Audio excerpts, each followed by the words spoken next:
I'm Dr. Gray, the Program Manager at Project READ at Parkland College's Department of Adult Education. I'd like to talk with you today a little bit about correction when you're working with a learner. Now, correction can have many different kinds of effects on the learning environment and on the learner. On one end of the spectrum, the learner could understand something new, understand the mistake they made, assimilate this new rule and information into their schema that they're building for the content area that you're working in, and then they'll be able to apply it. The other end of the spectrum is that the learner might feel scared to participate because every time they open their mouth they make a mistake. They may be reluctant to answer questions even if they feel like they know it. And it could eventually have an impact on their self-confidence or their willingness to participate at all. So we really want to get as close to the first side of that spectrum as possible. And there are lots of reasons for that. One of them, primarily, is that you want your learner to build their self-confidence. But because that's going to be a benefit to them through the whole learning process. Another benefit is that a low-risk learning environment is going to make them feel at ease. And when someone is at ease, they're more likely to have to assimilate things into their own memory. The retention is better. And when they're at ease, they're also more likely to express themselves and to take risks. Now, memory, self-expression, and risk-taking are all essential elements of the learning process. So, what are the best practices that we use in correction so that we can maximize the building of self-confidence and the low-risk environment and maximize the opportunities to learn? These are the three major guidelines. 1, model and rephrase. So, for example, if you're doing an activity with a picture or with a paragraph that you've just read together, and then you're doing comprehension check, you could point and say, for example, oh, my Lynn, what is my Lynn doing?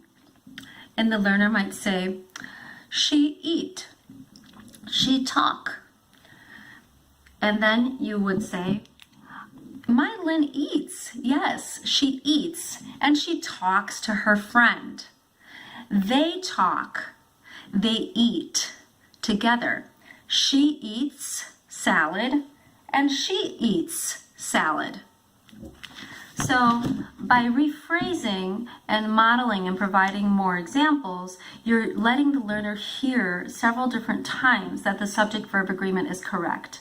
When it's he or she, it's singular, it has an S at the end for all regular verbs. He eats. When it's a plural and it's they eat. So this is going to be exposure and good modeling that will help your learner. Second major rule. It is best to correct only when you are eliciting the production of the target element in your lesson.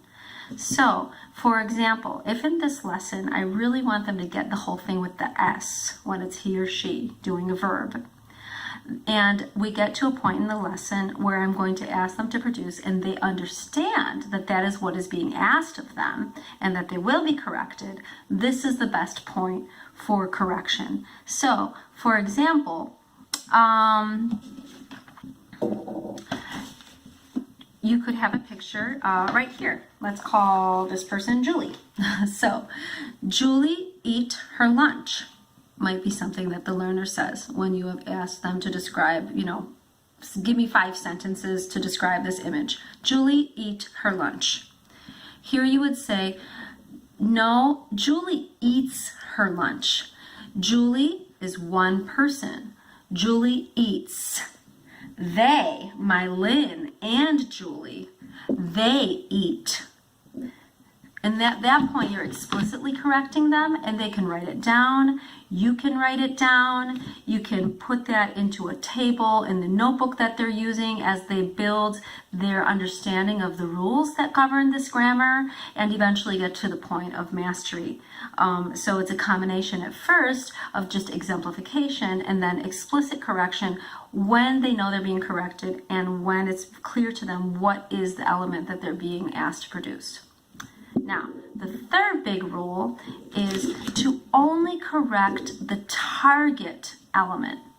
So, for example, let's go back to the same kind of example. You could have the learner says, the woman goes to the store. He needs milk.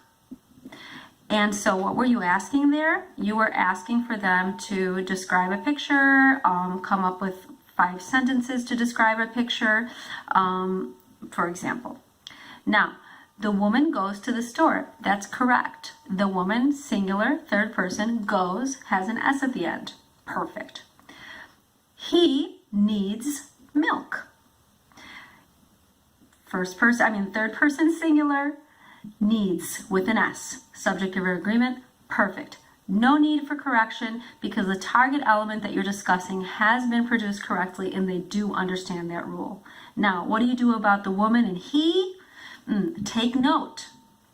Maybe at the end of the lesson, you can have some notes that are little reminders.